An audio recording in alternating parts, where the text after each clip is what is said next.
Delhi is dying, और not just Delhi, Delhi में रहने वाला हर वो इंसान जो वहाँ किसी ना किसी तरीके से कंट्रीब्यूट कर रहा है। आज वो सभी लोग एक बहुत बड़ी प्रॉब्लम को फेस कर रहे हैं, और उस प्रॉब्लम का नाम है एयर पोल्यूशन।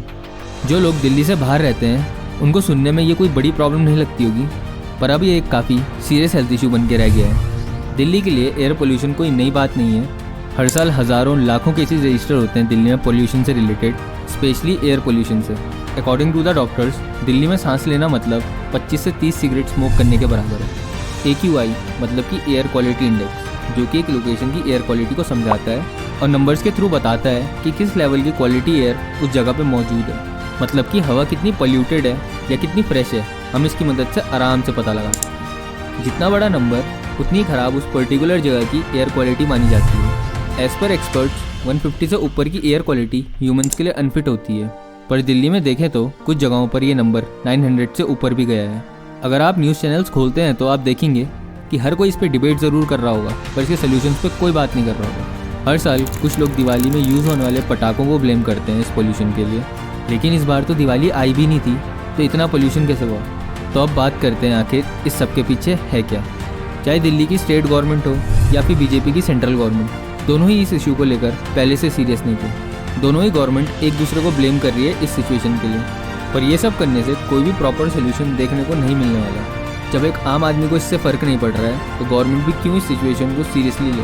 कुछ रिपोर्ट्स के अकॉर्डिंग दुनिया में हर साल 70 लाख लोगों की जान चली जाती है सिर्फ एयर पोल्यूशन की वजह से, और उनमें से 24 लाख लोग इंडियंस होते हैं, जिसका मतलब 3 में से 1 इंसान इंडियन होता है। एयर पोल्यूशन के साथ साथ लंग्स इन्फेक्शन और कैंसर जैसी बीमारियां भी आती हैं।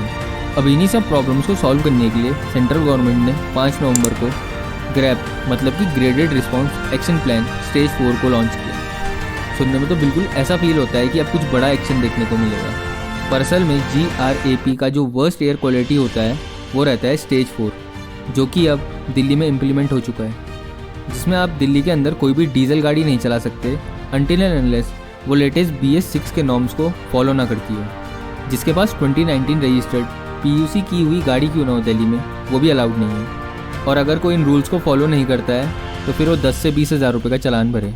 पर इसमें कुछ गाड़ियों को एक्सेप्शन में रखा है, मतलब कि उन पे ये रूल्स लागू नहीं होते हैं, जैसे कि एसेंशियल सर्विसेज और गवर्नमेंट व्हीकल।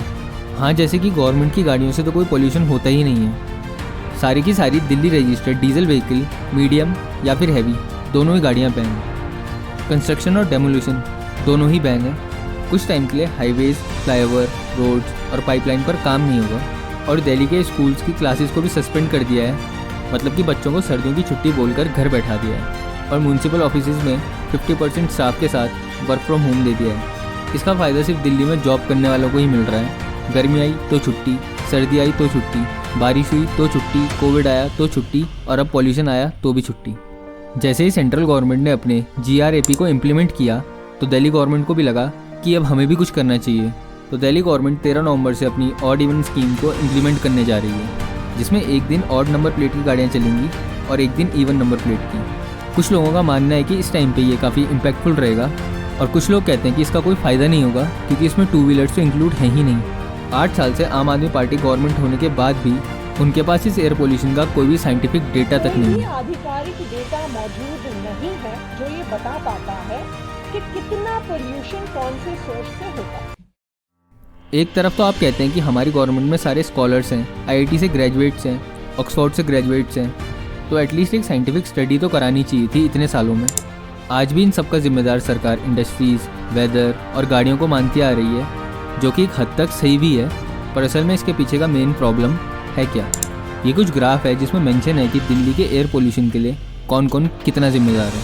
इसमें से टॉप 6 में आते हैं industries, waste burning, transport, dust, domestic cooking and heating और डीजल जनरेटर सेट्स। इनमें से सबसे बड़ा कंट्रीब्यूटर तो वेस्ट बर्निंग और ट्रांसपोर्ट है। सबसे पहले बात करते हैं ट्रांसपोर्ट की। दिल्ली की पॉपुलेशन है अराउंड 3.2 करोड़, पर दिल्ली में गाड़ियों की पॉपुलेशन है 1.22 करोड़, जो कि कोविड के बाद से बढ़ने को मिली।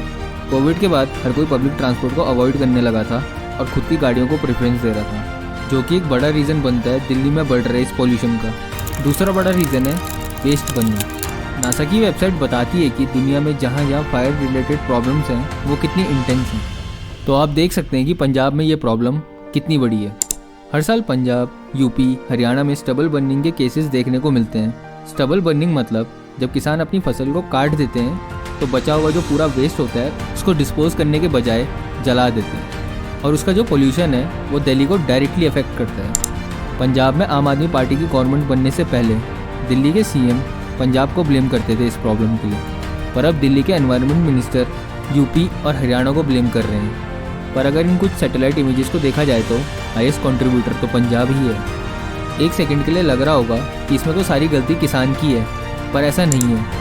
और जो छोटे किसान होते हैं उनके पास इसके अलावा कोई और ऑप्शन होता भी नहीं है। इन्हीं सब सिचुएशन के बाद सुप्रीम कोर्ट ने पंजाब गवर्नमेंट को स्ट्रिक्टली कहा है कि हमें ज़ीरो चाहिए ये पाम फायर्स और स्टबल बर्निंग के केसेस। वैसे अगर किसी एग्रीकल्चर एक्सपर्ट से पूछें तो ये काम इतना मुश्किल भी नहीं है। हाँ, बस टाइम कंज्यूमिंग और थोड़ा इन्वेस्टमेंट लगेगा। इसके साथ ही सुप्रीम कोर्ट ने काफ़ी सारे फायर क्रैकर्स भी बैन किए पूरे इंडिया में, और स्पेशली दिल्ली सेंट्रिक रीजन में भी। हालांकि इसका कोई फ़ायदा नहीं हुआ क्योंकि दिल्ली में पटाखे खुलेआम बिक रहे थे, पर एक स्पेसिफिक फेस्टिवल के लिए पटाखे बैन करना कोई सही सोल्यूशन नहीं है। एट दी एंड सिर्फ दिल्ली ही ऐसा स्टेट नहीं है जहाँ पॉल्यूशन है। पॉल्यूशन हर स्टेट में है, कहीं ज़्यादा है तो कहीं कम, और इसके जिम्मेदार आप, मैं और हम सभी लोग हैं। पॉल्यूशन की आड़ में अपना एजेंडा चलाने से बेहतर है चाहे कोई भी गवर्नमेंट हो, उनको मिलकर इसका कोई सोल्यूशन ढूंढना चाहिए। कुछ स्ट्रिक्ट पॉलिसीज़ इंप्लीमेंट होनी चाहिए टू स्टॉप एयर पोल्यूशन, जिसको हर इंडिविजुअल फॉलो करे। एक नेशनल एंटी पॉल्यूशन पॉलिसी तो एटलीस्ट देश में होनी ही चाहिए। इसी के साथ इस वीडियो को एंड करते हैं। If you find this video helpful, do share your ideas to stop air pollution.